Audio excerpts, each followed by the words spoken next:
Thanks for tuning in to the Palm Beach Podcast, a weekly show highlighting people making a positive impact in our community. With your hosts, sports chiropractor and athletic trainer, Dr. James Spencer, photographer and art director, Mike Jones. Our show is brought to you by Pump House Coffee Roasters, Hopportunities in Delray Beach, and the Lotus Travel Company for retreats and tours in Palm Beach County. Hello and welcome to the Palm Beach Podcast. My name is Mike Jones, hanging out at Media Zone with some fantastic human beings. Dr. James Spencer, how you doing today, buddy? Great to see you, especially with the Surf Rider t-shirt on today, Mike. Well, you know, I saw blue across the table and I was like, all right, we got to bust this one out. That's right. Exactly. And we have a Palm Beach legend here. Very special guest.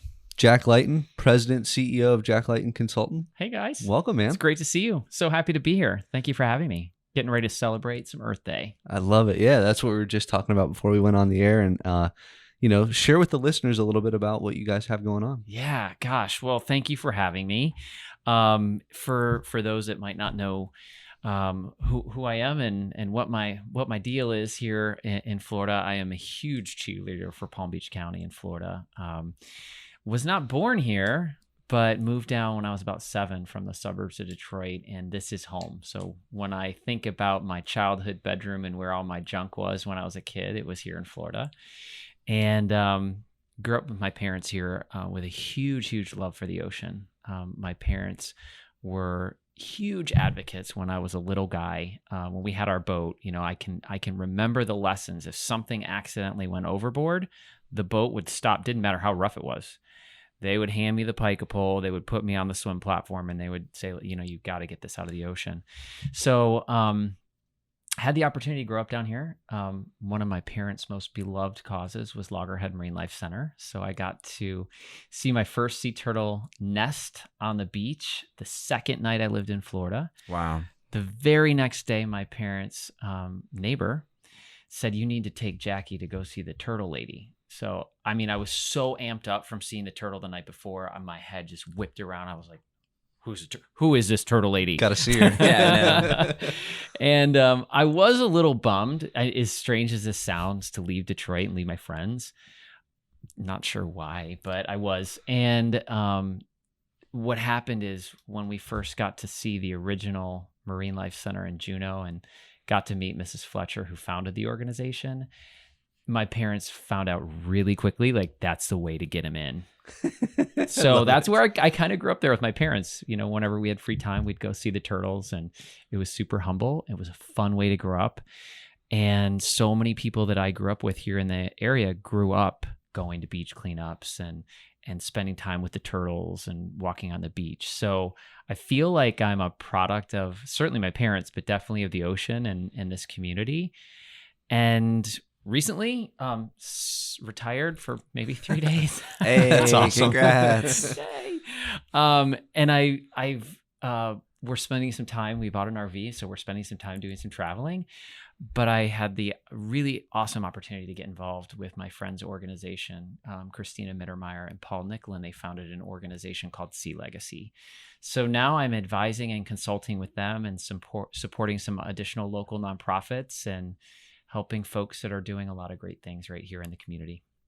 It's beautiful to hear that. And I can speak for Mike on this, but just thank you for, kind of paying it forward and giving back to the cause, because we need more of that. Well, not only globally, but just here. I appreciate that. And I know that that's exactly what you guys talk about here on your podcast and with your supporters and viewers and listeners.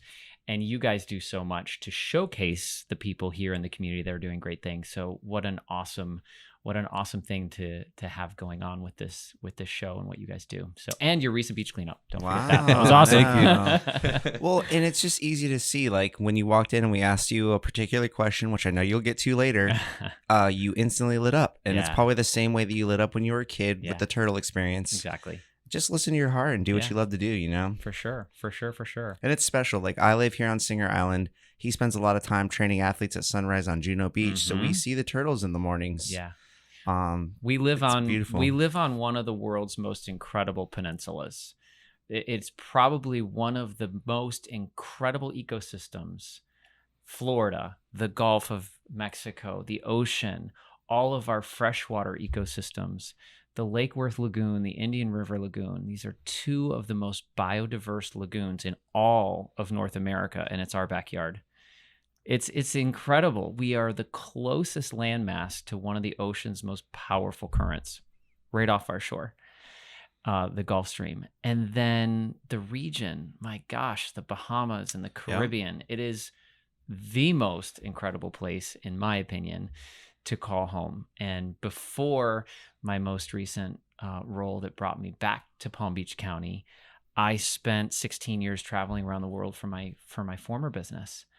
And I got to see incredibly beautiful locations. But I'll tell you, the most magical thing that would happen to me is when I would land at PBI, and maybe it was after being in Asia, traveling forever, and I'd put the windows down and I'd be heading north on the flyover. You know what I'm talking about? And you're going on to 95 and you see the breakers and you see the ocean and you smell the air. And there's just something incredibly awesome about Florida, and of course, in my opinion, Palm Beach County. And it's just beautiful how, I mean, the waters are crystal clear. Yeah. It's even right now, with what they're doing for the beaches in Juno, finding shark's teeth, which is isn't that awesome? Big hobby of mine. Yeah. So it's fun to see. I mean, I look down the beach and to see 25, 30 people all hunting for shark's teeth was like, it's cool. That's cool. Yeah. It is cool. So, well, there's a couple, I know we're going to talk about Earth Day, but I think here's another thing that was maybe an unintended outcome or learning from the pandemic. We were talking about how fortunate we are in Florida to, the whole world had to go through what we went through and are going through.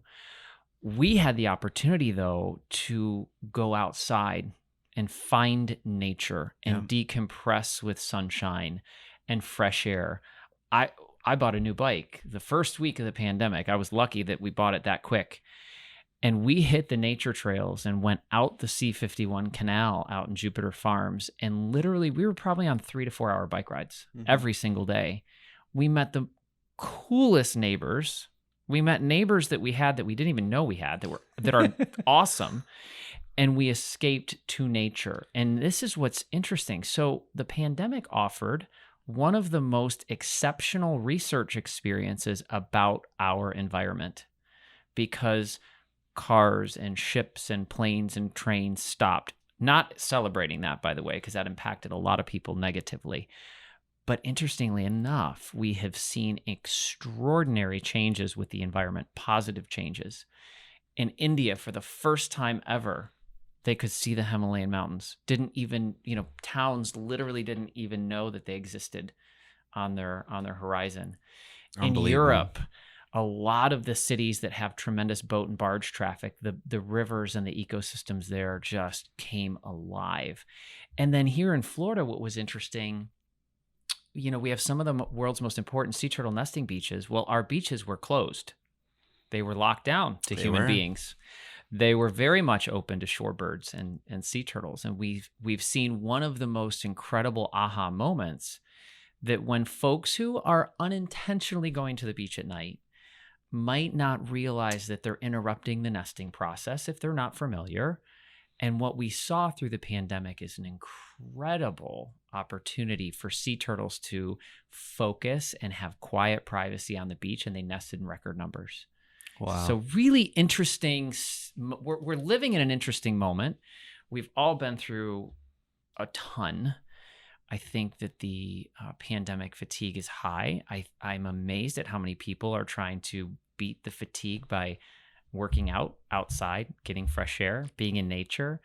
And then as we move towards Earth Day this year, I think that there's a renewed commitment, both at the individual local level and then at the global level and among global corporations, to really reinvest in doing the right thing for the environment. Because at the end of the day, if human beings don't have clean air and clean water, we're not in a good spot. And obviously that holds true for animals. So if we just look at two attributes, when people think of Earth Day or people think of the environment, if you want, be selfish for a minute and think about us, the human race, and clean air and clean water. We have to have it. But that is such the sort of jumping off point for everything that I think is going on with the environmental conversation and what's going on with Earth Day. I'd like to talk about a little anecdotal story we had at our beach cleanup. And this lady who had been walking the beach for 50 years, she just came up and started talking to Mike and I. And so I was intrigued with her and, kind of jumped into the conversation. She said this is the cleanest she's ever seen this beach this year. Yeah. And that was just, what a takeaway for me going, well, that's interesting. And to relate it to your point, things are cleaner and more environmental friendly for the human race and for our animals. Yeah. Awareness. Awareness. What's interesting about this? What beach were you at?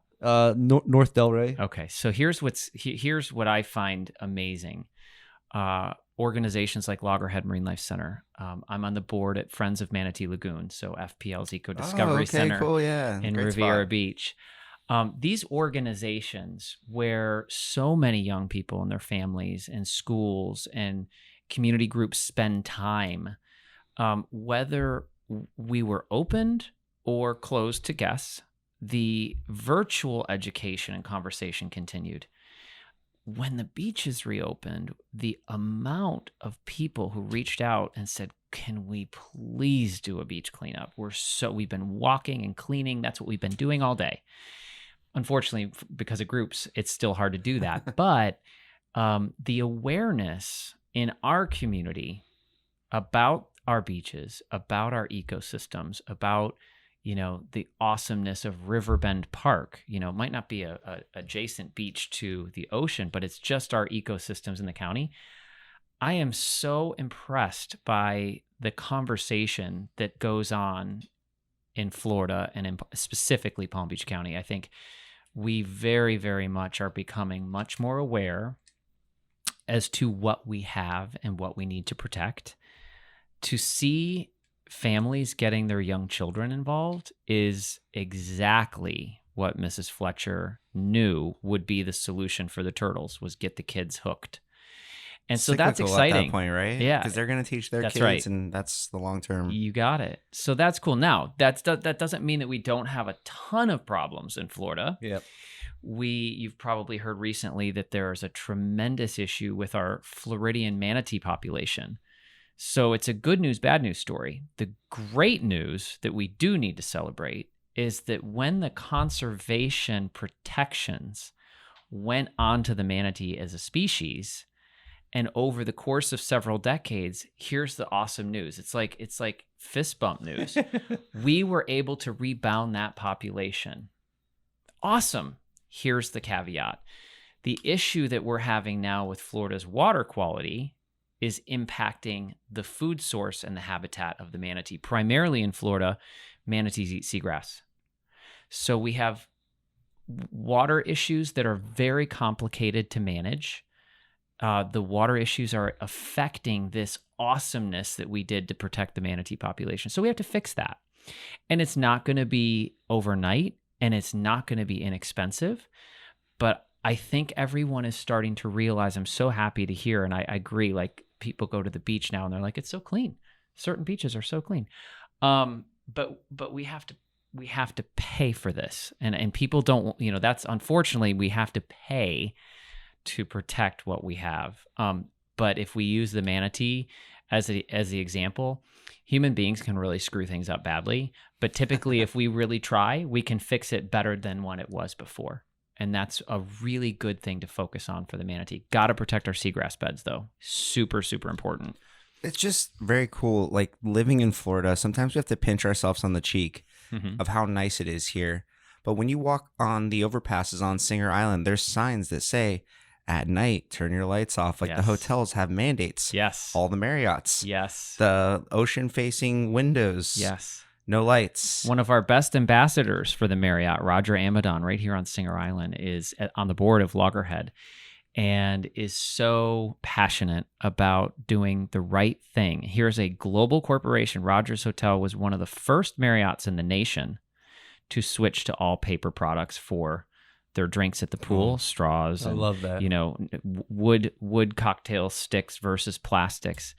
And And he served as an ambassador for the entire Marriott Corporation to make this change internationally. And this is, people often ask, why do you get so excited about conservation? You're on the front line every day. Whether it was at Loggerhead or at Manatee Lagoon or at SeaLegacy, I'm seeing with SeaLegacy a global picture. And sometimes it's not fun for us and it can be very overwhelming. But I will tell you that when you see these local changes that then impact an international level, Marriott's a fabulous example of corporations wanting to do the right thing. It really gets, I'm getting goosebumps because 10 or 15 years ago, this was not an option for us. And what we're seeing with this rapid move into, and Earth Day is really going to amplify this rapid move into ESG management of multinational firms. ESG stands for environmental, social, and governance. And we're seeing a massive move into creating carbon credits, which multinational corporations will be buying to help offset their impact on the economy. To me, it's probably I can't imagine a more exciting time. Maybe the first Earth Day was probably a huge, exciting time. To me, this is a real renaissance for our planet. It makes me smile because this was a lot of my chiropractic education. We didn't allow pesticides, herbicides, or insecticides sprayed on campus. We had reusable apricot for our plates and silverware. Nice. No plastics at all. And that was an island that I lived on. And to see it start to take that ripple effect really makes me smile. Trailblazer. Yeah. That's awesome. That's so cool. It's so exciting. There are so many small little things that are going on. But again, some people think, well, bring a reusable water bottle with you. Try to consciously think about eliminating single use. Some people think, well, I'm only one person. But if 500,000 people are doing it every single day, and then a corporation that employs 400,000 people are committing to completely reinventing their supply chain and investing in renewable energy and purchasing carbon credits, it's just a watershed moment. It's a tidal wave. And again, it's not going to happen overnight, but it's happening very, very quickly. Well, it's a lot of little things that add up to be a big thing, right? Yeah. And I think that's where a lot of times people get disenfranchised. Like, I can't do very much. Yeah. It has to be big, like, legislative things. And it's really not. It is the little things like this. It's doing what you can to eliminate single-use plastics if you can.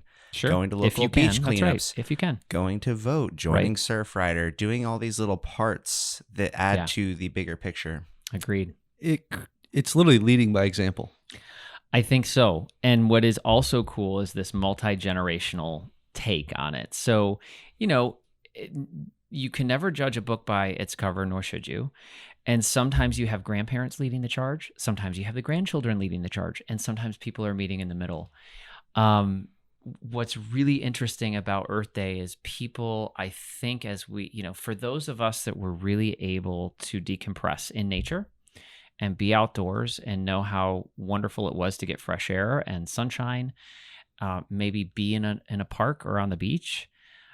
I think that there is a nice percentage of people who have a newfound respect for how they want to spend time with their loved one or their family, and they're realizing that they want to spend it in nature. Here's an interesting correlation to that.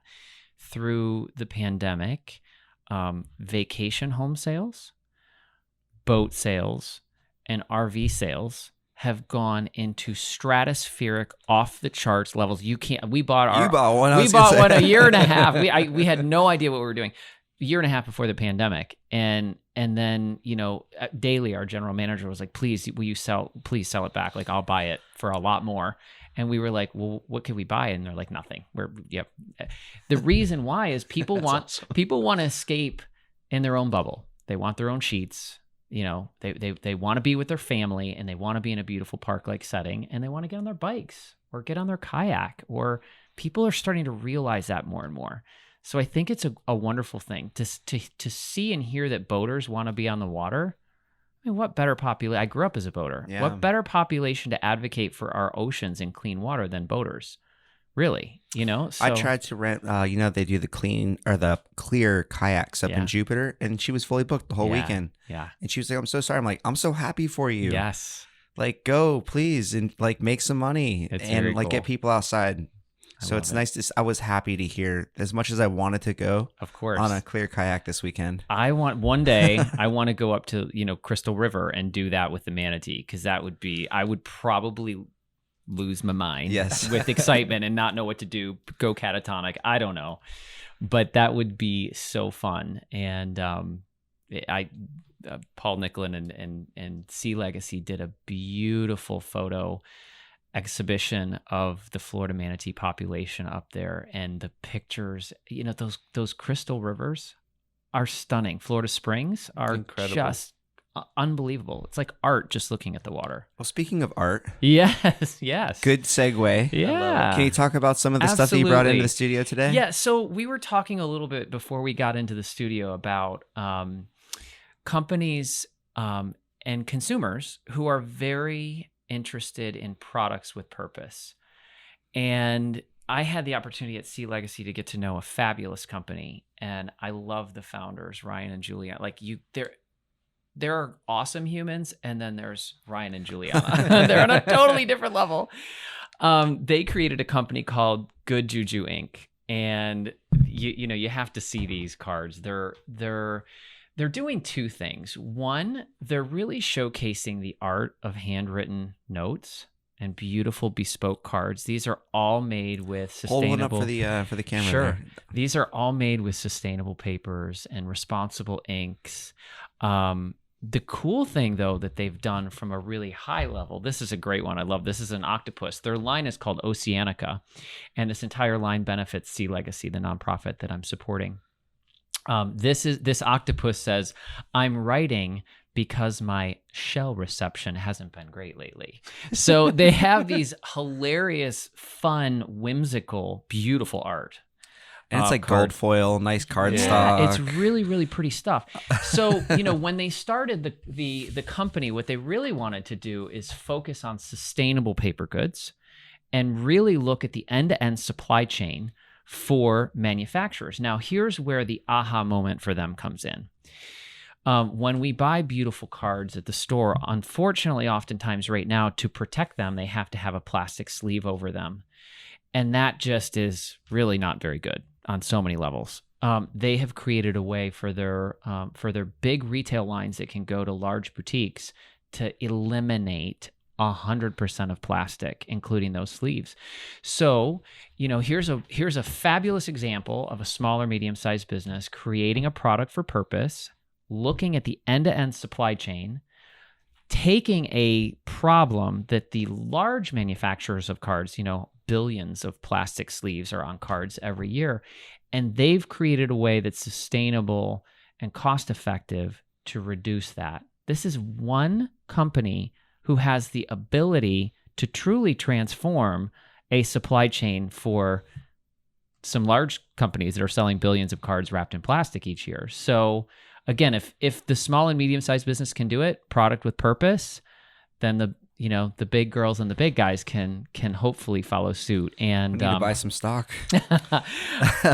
If I could invest in a company, it would be Good Juju Inc. Well, they're so awesome. They have notebooks too that are just let's see this. Delightful. I mean, look, these have the gray whales, they have narwhals, they have octopus and starfish, and again, the whole point behind this too is to take a minute as a human being, sit at your table, sit at your desk, and write someone that you're fond of a handwritten note card and bring a smile to them. The art of writing, it should not be a lost art, and the art of connecting with human beings should not be a lost art either. So these guys actually founded a group at SeaLegacy called the SeaLegacy Good Ocean, and it's a group that's launching in conjunction with World Oceans Day.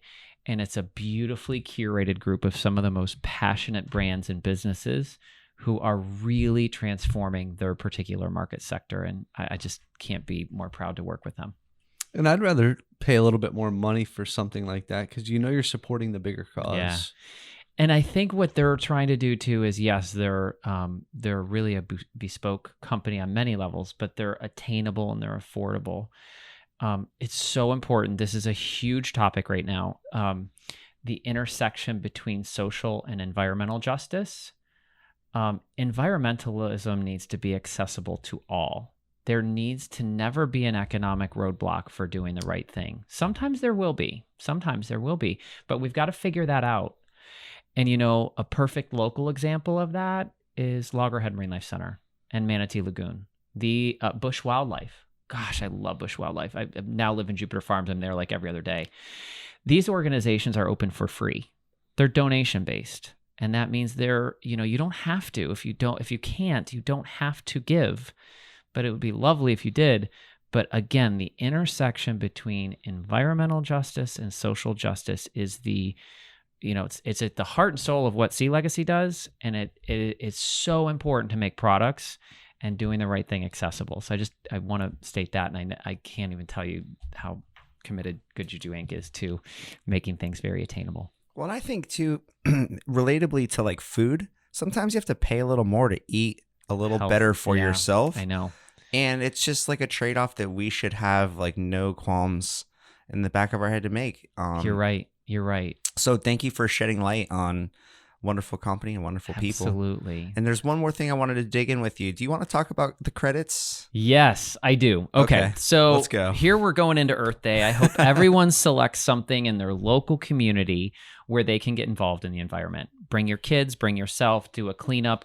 Even if you just literally go into Riverbend Park and reflect for 30 to 60 minutes in the woods, get fresh air. I will tell you, you will feel the ions wash over your body. You will feel like a new human being. So do something local. From a global perspective, I think what is so important for folks to know is that the ocean creates more than 50% of the oxygen that Earth needs. Most people think it's terrestrial things that create oxygen, trees. The algae, the ecosystems in the ocean like seagrass and mangroves are responsible for 50% of the carbon that's produced. Oxygen. Getting to carbon though, the ocean sequesters about 35% of the carbon that's produced on Earth. This is a good thing, but there's a point. There's a point at where it can only absorb so much carbon. What'll happen is it starts acidifying.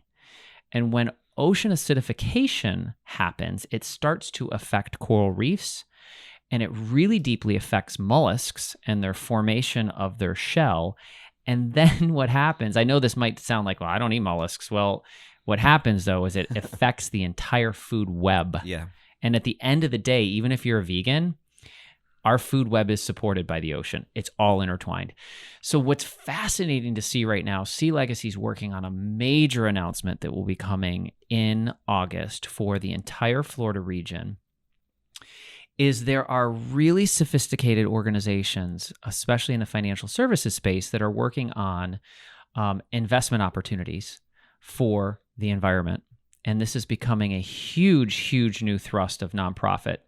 But in particular, carbon credits that are created will allow organizations, individuals, and businesses that are really focused on this space right now to protect hundreds of thousands of square miles of mangroves. Or remember, we talked about the real big issue here in Florida. Seagrass beds are dying, and so that is killing our manatees. They don't have enough food. With the new push into ESG management and with the new push into carbon credit creation, here's the awesome news. The best technology secret for carbon sequestering is nature, is mangroves, is seagrass, is coral reef. And we're now allowing people to invest in the most proven technology ever created on this planet, nature. So I'm super excited about it. I literally have goosebumps to be supporting SeaLegacy and their push into this new world opportunity. And I guess that means my retirement will have to wait. That's awesome. And I appreciate your passion with this. Thank you. Yeah, it's something that I think people, when we can tell how much energy you're putting off with that, like, continue to follow that, because good things are going to happen. Well, thank you. It's been such an extreme honor to be part of this community here in Florida.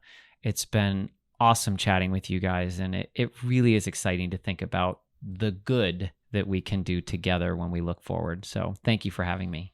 You'll have to let us know next time you have an event or something going on, or you want to unbox some of the stuff. We'd always love to come and be a part and help any way that we can. Absolutely. Thank you so much. Cheers. Cheers. So hold on, wait, we got to say the last thing. Is there anyone that you want to thank who helped you get to where you're at today?